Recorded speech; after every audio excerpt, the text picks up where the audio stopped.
తనూజ అయితే తన గేమ్ గురించి చెప్పింది. అసలు బిగ్ బాస్‌కి రాకముందు తనైతే జస్ట్ వచ్చామా, వర్క్ చేసుకున్నామా, వెళ్ళామా అన్నట్లు ఉండేదంట. అసలు మనుషులతో కూడా ఆఫ్ ద కెమెరా అసలు ఎప్పుడు మాట్లాడేది కాదంట.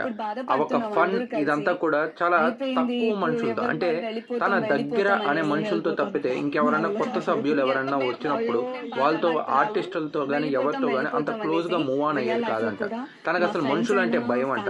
అంటే మనుషులతో ఎలాగా మాట్లాడాలి కానీ తెలియని సిచ్యువేషన్‌లో తను ఉండేదంట ప్రతిసారి కూడా. ఇంకా అలాంటి సిచ్యువేషన్‌లో ఉన్న తనుజ ఒక్కసారి హౌస్‌లోకి ఎంటర్ అయ్యాక ఇప్పుడు మనం చూస్తున్నాం కదా, తనకున్న ట్యాగ్ లైన్ ఏంటని, లేడీ టైగర్, లేడీ విన్నర్ అయ్యే అవకాశం మాక్సిమం టు మాక్సిమం తనుజకే ఉంది. అంటే అసలు మనుషుల్నే నాకు మాట్లాడడం తెలియదు, వాళ్ళతో ఎలా ఉండాలో తెలియను అన్న ఒక పర్సన్ ఇప్పుడు యావత్ ఆంధ్ర తెలుగు రాష్ట్రాల్లో తనుజ ఫ్యాన్ బేస్ ఎలా ఉందో తెలుసు కదా. మరి మీరెవరి ఫ్యానో కామెంట్స్‌లో చెప్పండి.